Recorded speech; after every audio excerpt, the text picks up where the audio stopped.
Okay. I think the subject I'm moderating today is a very interesting and cover a large area in terms of the position of FPSOs in today's field development strategy. I would like to give my views and opinion first on the subject, and I'll invite my colleagues, distinguished colleagues here, to give their views, and then we can have a dialogue session. Try and make this session as much as interactive as possible. From all the backgrounds which you have come, I'm sure you have a lot also to share with us. My view is in terms of, if you look at the position of FPSOs today, the earlier speakers gave a very good presentation in terms of where FPSOs today, from the various perspectives, supply, demand, the impacts of oil prices, financial markets. The subject we're talking today is the field development particularly. So I think from the perspective of the field development, first of all we have to ask what are the things to consider for the field development before FPSO is selected as the preferred solution for the field development. And I think very much it depends on the economics of developing the field. And the economics of developing the field is, I believe, is not only specific to the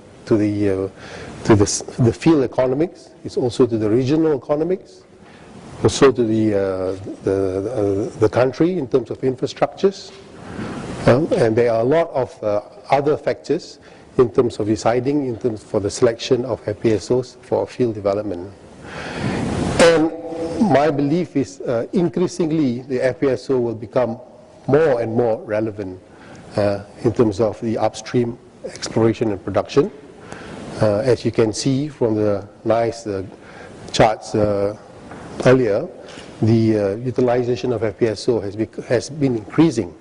It's increasing, and as more and more fields are being explored and developed, I think there are push for going into new territories, new areas.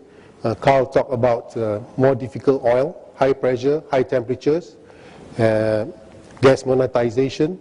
So there is more unconventional type of evacuation of the hydrocarbon fluids, and because of the traditional, or rather because of the established advantages FPSO has in terms of mobility, in terms of the technical advantage, in terms of ability to carry a large payload, there is going to be a more increasingly significance or relevance of FPSO in future field developments.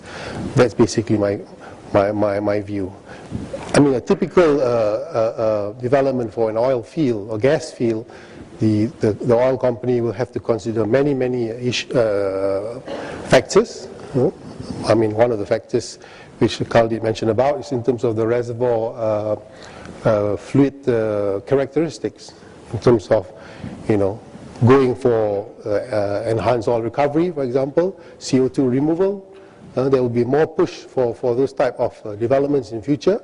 And how does an FPSO come into play in terms of being this selective solution for the field development? I believe because of the established advantages, in terms of you have redeployment capacity, you have redeployment capability, and even you have what they call it, the high payload capacity, all bring greater advantages for future field developments. This is basically my view. And then, of course, if you talk about regional economics, you have to also think of the political factor. Some developments of oil field and gas fields choose the FPSO for certain political reasons, in terms of infrastructure, where do you evacuate the oil to, which state, which government, which country, and some are overlapping territories. So you want to build your own infrastructure. You evacuate the oil into a onshore area, it could spur off economic developments in that region.